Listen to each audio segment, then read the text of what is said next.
Thank you so much. Everyone take a big, deep breath. Handel is so uplifting and makes you feel so light, and it's just wonderful. And thank you, Reverend Juanita, for those beautiful quotes and readings. You know, it's right where we're at. Our founder, Ernest Holmes, is telling us exactly what we need to know about whatever circumstances or conditions come in front of us. Here's what is ours to do. And so, you know, life is always filled with opportunities, and the past couple of weeks for me has been filled with wonderful opportunities. I don't know whether it was the full moon or Mercury in retrograde or whatever it was, but my primary email was down for 2 weeks. And it was okay because I had other emails that I used, but Reverend Kath, that was her primary communication tool. So it just presented lots of challenges. I was on the phone with customer service for over 8 hours, over 6 days. And you know, you just watch where your thinking goes when you're on hold for half an hour or so. And you know, that's what we can call an opportunity or a big issue, right? And so what it causes for me is to really pay attention to where my thinking goes. You know, we can be a victim of the law of averages, or we can recognize our conscious and intentional use of the creative process that we claim to know. And if I'm not there, then I have to look at my spiritual practice and say, what the heck are you thinking, right?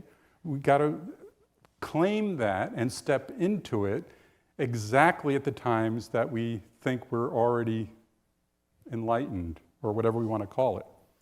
So as we filter these opportunities through our faith, it's an opportunity to go deeper, right?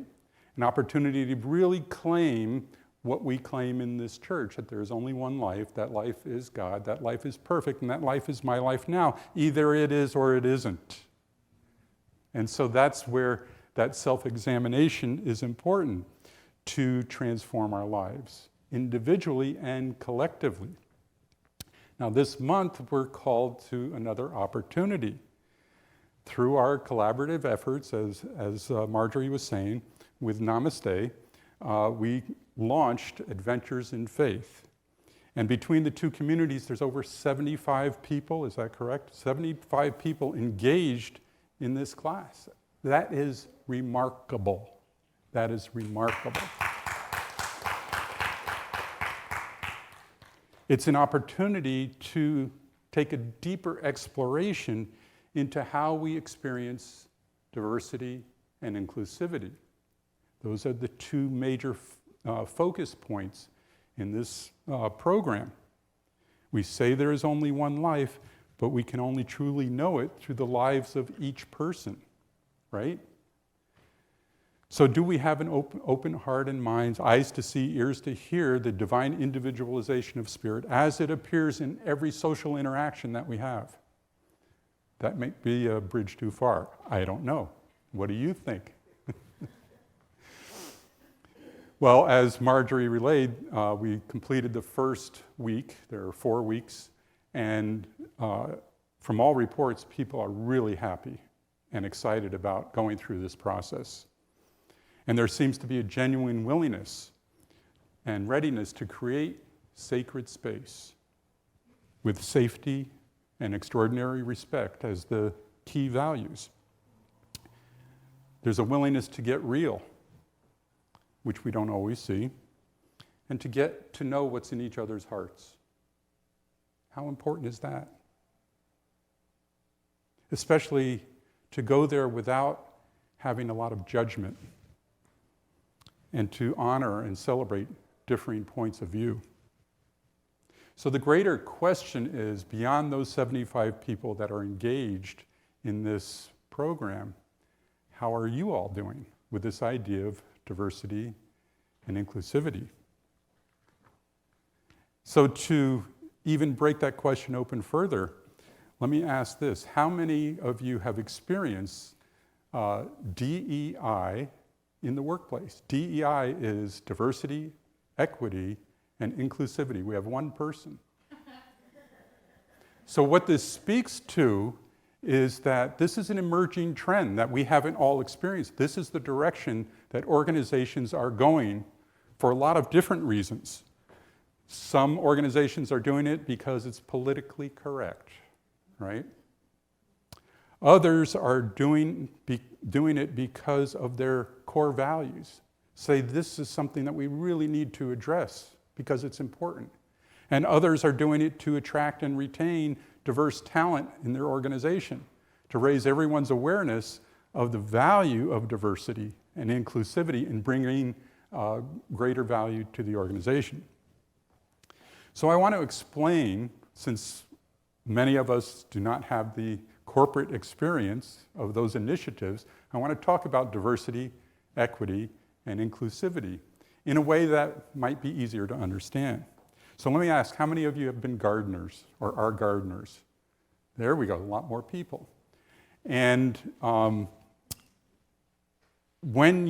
let's say you have a garden that is a raised bed and it's 6 feet wide by 20 feet long, and there's a top and a bottom in terms of drainage, so you have good drainage in the soil.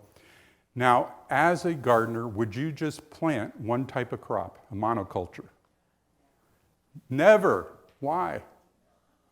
Monocultures are not healthy.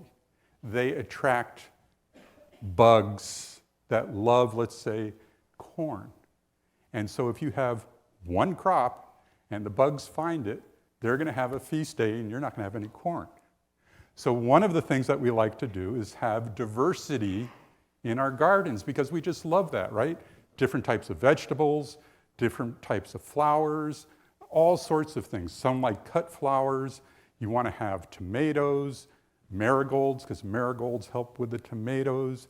You want to have kale and all sorts of different things. So now you have inclusivity. You're including flowers and vegetables, leafy vegetables, fruits, and maybe even you found a bag of or a packet of peas.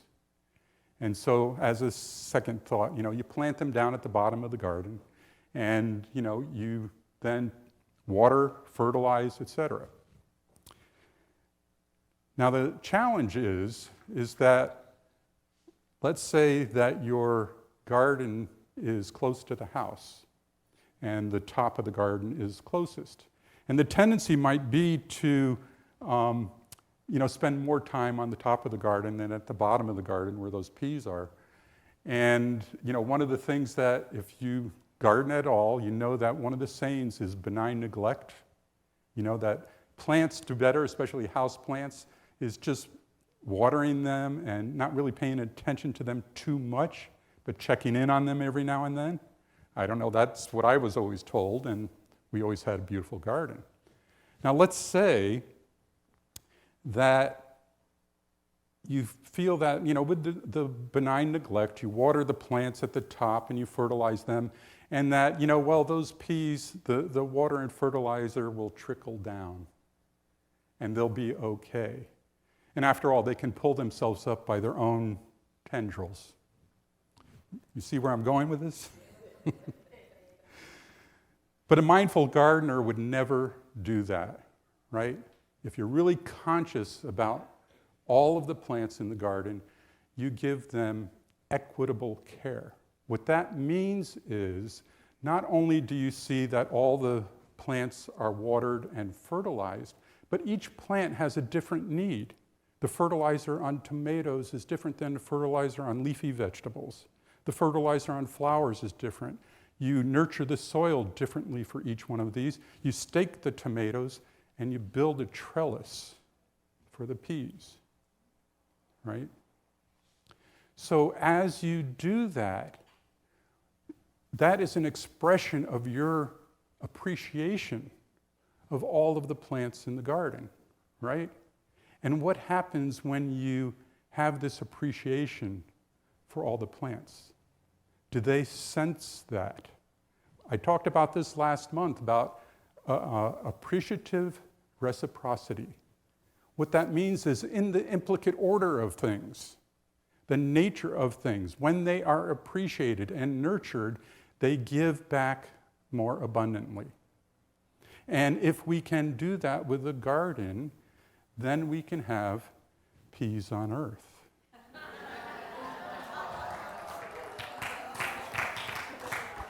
I'm not done. And if we're really excited about this bountiful harvest, we bring it into our kitchens, put those abundant peas into a blender, turn on the blender, and what do you end up with? World peas.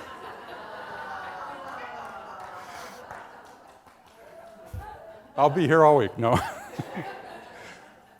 Like the practitioners that have a license to pray, I have the license to tell bad dad jokes because I have 3 kids.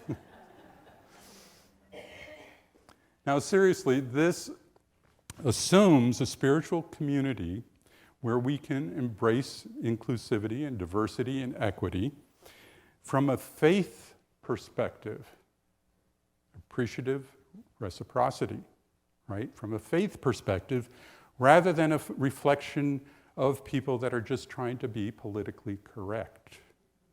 You see the difference there. And so I have to ask myself, am I always embracing all issues of diversity, equity, and inclusivity? And I'd like to say yes, but I'm not always. I'd like to say, well, sometime, maybe most of the time I am. Sometimes it takes time to shift to that faith perspective.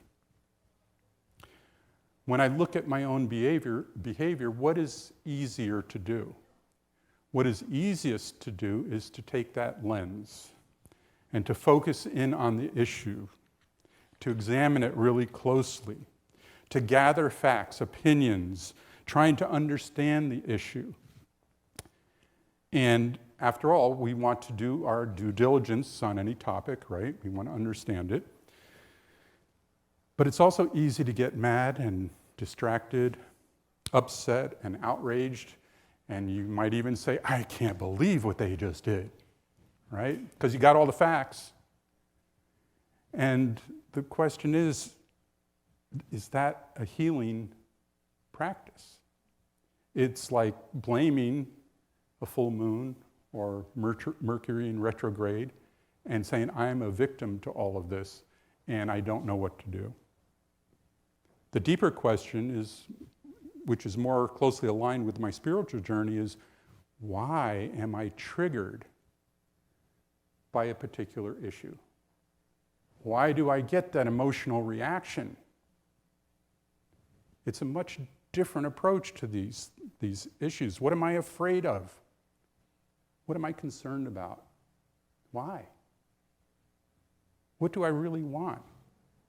Is this how I want to live my life with all this angst and worry and pressure and all of that?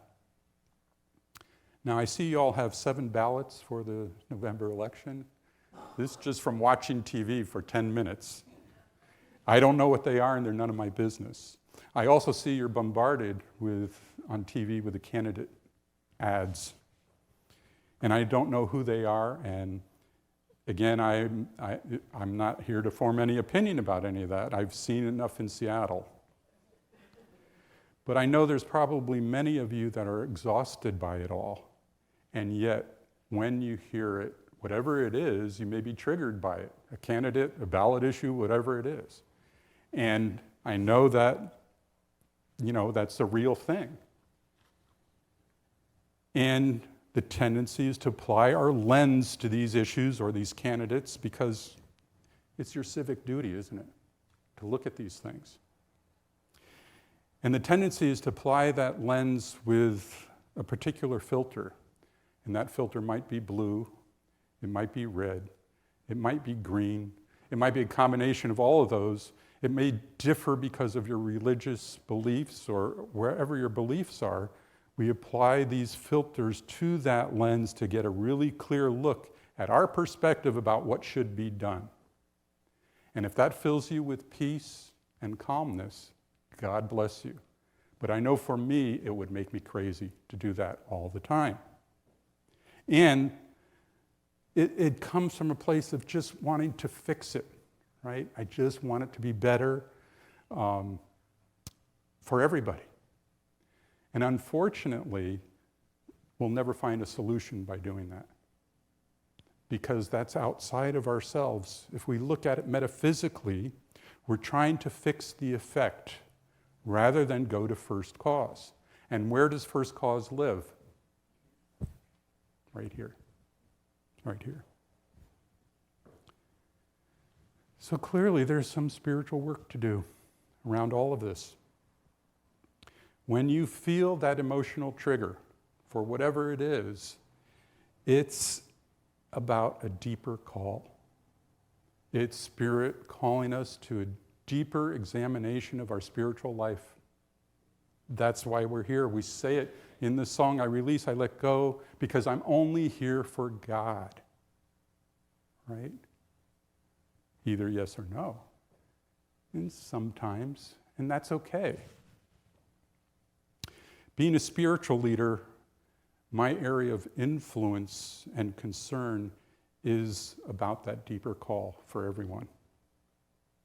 What is mine to do to illuminate that deeper issue? If we get emotionally triggered by a discussion of diversity, equity, inclusivity, or for that matter, white privilege, or social justice, or gender, or financial injustice, therein lies our path to God, whether we like it or not. That's where it is. That's where the juice is. That's where spiritual growth is. That's why we come here, believe it or not. Now, I'm not talking necessarily about writing to Congress or protesting. That is a decision that is yours to make after you've done your spiritual practice. Right? I'm not denying those things have merit. But can we first know what is ours to do from that place of our center? Do you wish to have a deeper spiritual connection, or do you wish to stay in your comfort zone? And your comfort zone, ironically, could be outrage, upset. You know, they say misery loves company. That might be your comfort zone, is be able to talk about things like that with other people that aren't willing to take a deeper step into their spirituality. Because that's where it's at. That's where the solution is. Many people would rather be safe and comfortable. Boats are safe in harbors, but that's not what they're built for, right? That's not what they're built for. So we have to cultivate the willingness to shift from focusing the lens all the time to have a willingness to pick up the mirror. To pick up the mirror and asking the questions that are a different line of inquiry altogether. Picking up the mirror has always been and is still the next step in spiritual evolution. But it's not easy. My favorite Rumi quote is this: "How will the mirror ever be polished if you're irritated by every rub? How will the mirror ever be polished if you're irritated by every rub?" Darn it, I wake up every morning and that mirror's got streaks and smudges and, and I feel like, oh, I just cleaned that yesterday. Why is it smudged today? So you got to get the spiritual Windex out. Spray it and clean it again. And what is that? That's awareness, that's inquiry, that's meditation, it's journaling. And the question is, what is the quality of your spiritual practice? What do you do when you're triggered like that and you look in the mirror? What are you seeing? What are you looking at? What are you afraid of? What might I lose? What's happening? Is this the way that I want to live my life? Now, one piece of advice that we often hear is, well, stop watching the news, right? Does that make the problem go away? It's like you ask the doctor, my head hurts when I turn it in that direction. What does the doctor say? Don't turn in that direction. But it doesn't get to first cause of the fact that you have something else going on. Now, I know that these questions can trigger emotions and challenges and it's difficult to know how to navigate those conversations. Yet that's where our lives can be qualitatively changed and transformed. After all, if we can't do it here, where are we going to do it? Where are we going to do it? It's not going to happen out in our culture. So we have to have a willingness to take action. And sometimes taking action can have consequences and be painful. So I know everybody here remembers Tuesday, 9/11/2001, right? I think everybody here remembers that. The following Sunday, Reverend Kath gave the talk. And, you know, as sweet as she appears, she is a fierce practitioner of the science of mind. And she said loudly and clearly from the podium that the United States bears some culpability in what happened on 9/11. Well, we had about 100 or so people in the audience today, and that day, and immediately 6 or 7 of them got up, walked out, and we never saw them again. But speaking truth to power, speaking your truth from a spiritual perspective is what we're here to do. Over the following weeks after that, we worked on creating a relationship with the local imam of the Central Florida Mosque. And we invited him and his wife to speak at our center. And I have to say there was some awkwardness and disapproval from our board and other people, but that's what we decided to do. Now here's the thing, when you take action, sometimes you make mistakes. And so after the lovely service that we had, the imam and his wife, approached us, and we approached them, and we gave our hellos, and I reached my hand out to shake hands with the wife. And she backed up, and the husband said, "We don't do that in our culture." I was so embarrassed, because this is in front of, there are people all around, but that's the risk that you take. We have to be willing to be vulnerable, to take the risks to do that. That's the hallmark of inclusive activity, of being real with each other while you embrace each other with compassion and extraordinary respect. A few years later, I attended a Circle of Love gathering in Atlanta, which was a retreat, and featuring a Sufi sheikh. And some of my colleagues refused to attend for many reasons, but essentially boiled down to the fact that the sheikh believed something different, that they looked different, and didn't believe in the same things that we believed in. And sad to say, some of my colleagues are CSL ministers, right? Which unfortunately, there's still a lot of that, because many ministers believe it's their job to preserve the safety of the harbor and their community, rather than risking spiritual growth by getting out there and experiencing that difference and that type of thing, of testing their faith. But I digress.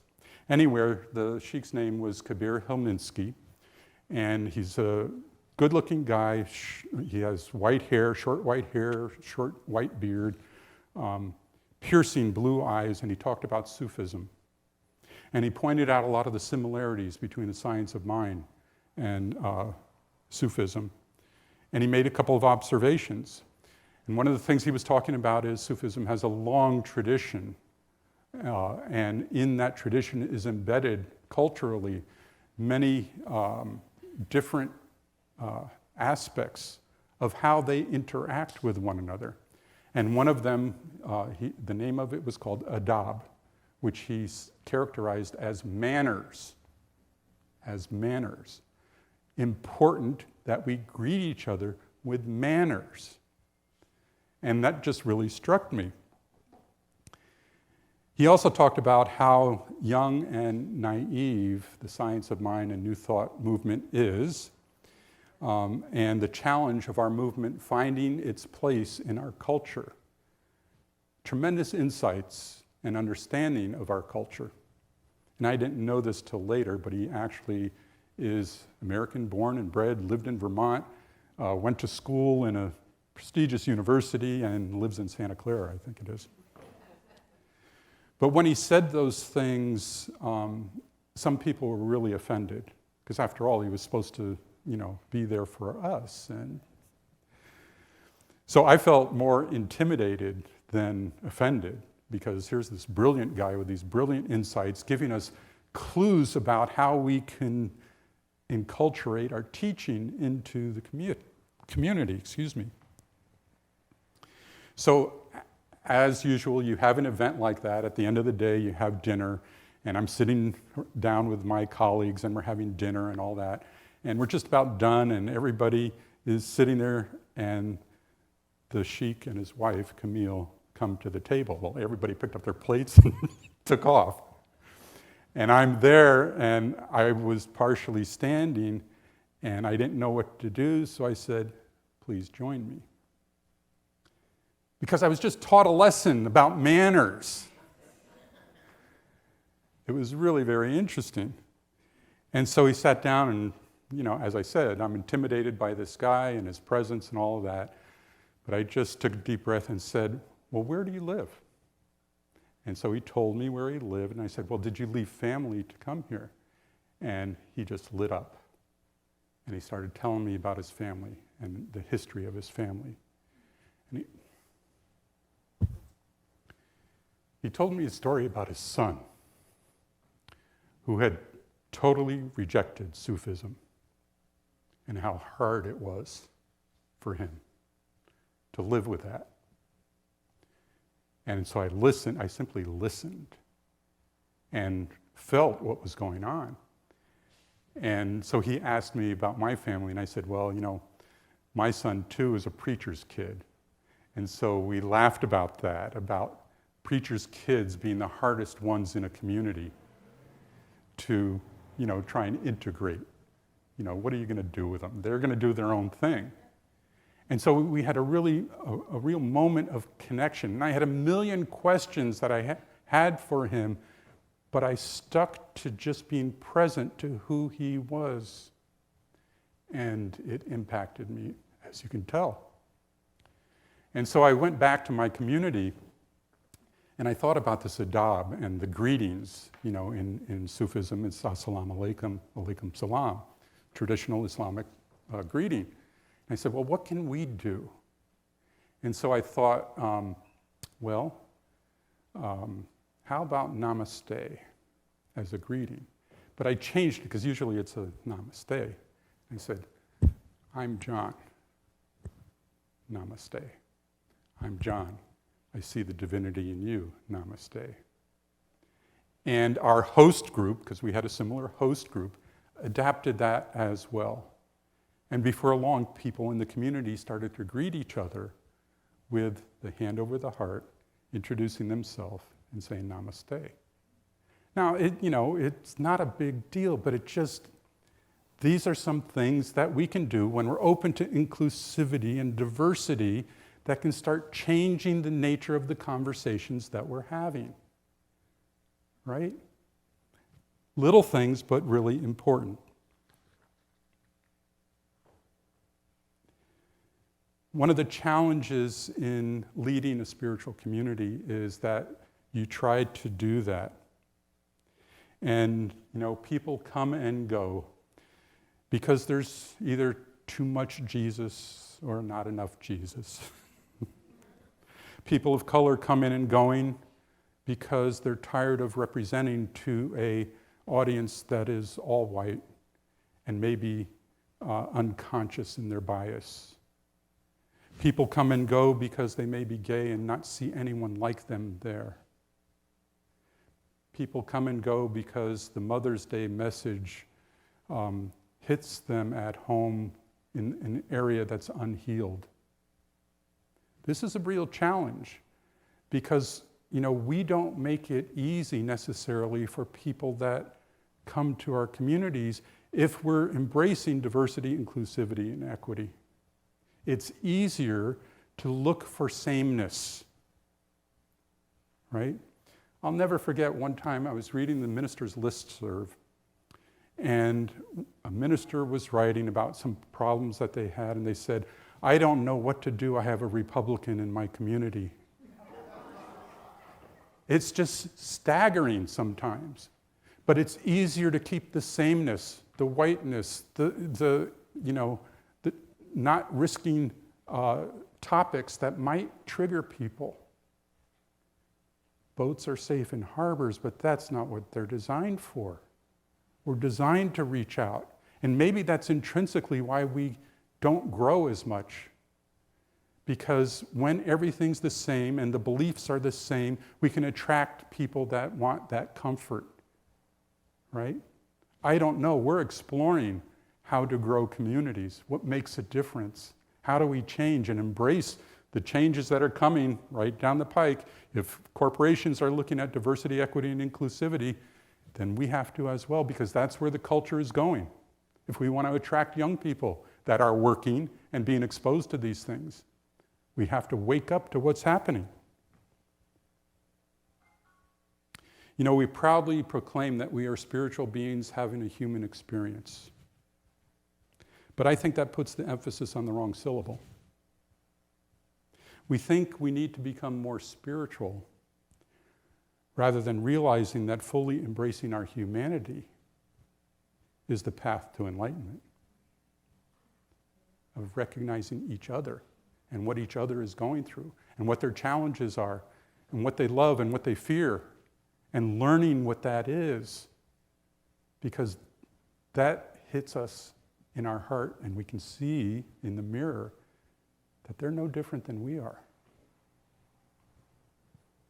I truly believe that Ernest Holmes would be cheering us on as we take action with the Adventures in Faith, learning how to navigate these issues and teaching them by our own example rather than relying on this as something that the leadership has to do to make us all more comfortable, to make us safe.